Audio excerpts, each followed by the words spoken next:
The World Affairs Conference is an annual symposium that Upper Canada College and Branksome Hall put on, aimed to provide a forum for the discussion of issues that are globally significant at that time. Part of WAC is bringing up the core of global kind of focus and debate at the current point in time, and to be able to bring Snowden in, someone who's kind of core to this whole intelligence world and the whole mass surveillance system. He's just, at the center of this very important issue, and regardless of what people think of him, he's an important figure in something that's very important right now, and that's pretty much what the conference is about.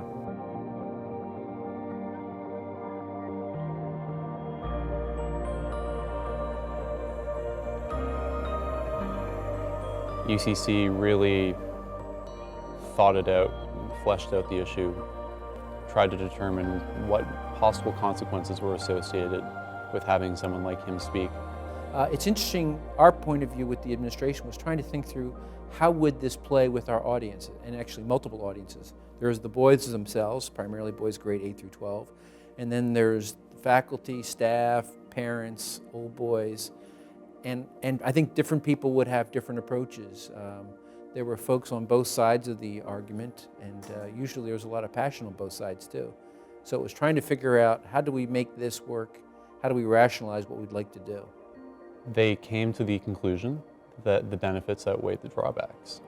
And the benefits are chiefly supporting the diversity of this community rather than hindering it.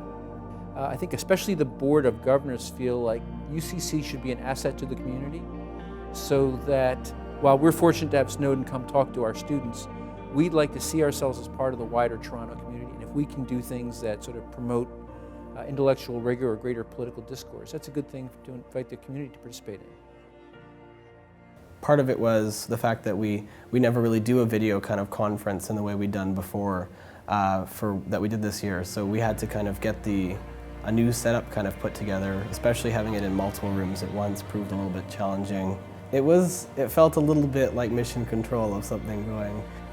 It felt really energized though, because we had just like 1,000+ people here. Everyone was ready. They were all coming in. People were here really early, obviously. They were excited, wanted to get good seats, and the rooms were both just teeming. I introduced him, and there was almost 10 seconds after that point until he actually came up on screen, and the applause sort of died down and everyone was quiet.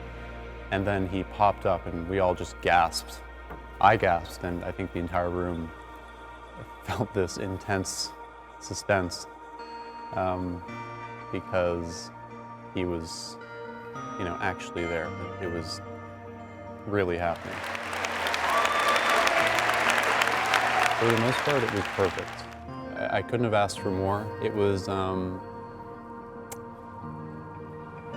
really just a remarkable experience for everyone involved, and the fact that we were able to pull it off is just incredible as far as I'm concerned, with basically no hitches. The technology worked. We got incredibly lucky. It was entirely possible that the internet could have gone down in Russia, or that it just didn't work and we wouldn't have known why, and 1,300 people could have shown up for nothing, but that wasn't the case. It's quite clear this is the first high school he spoke to. This is the first live event he's done in Canada. This is something that is kind of, on the scale of our entire country. In hindsight, I think it was great having Snowden here. Even if you don't agree with him, he makes a persuasive case. And I think it's good to have people from different perspectives share their thoughts with the boys, even when we don't necessarily agree with them. Why would he speak to those kids? Well, young people should have the opportunity to hear about the issues that are important for them from authorities that are considered the foremost in their fields, and that, I think, aids them in nurturing their capabilities as global citizens. I don't think that people of a high school age are necessarily less capable of stirring interest in discussion.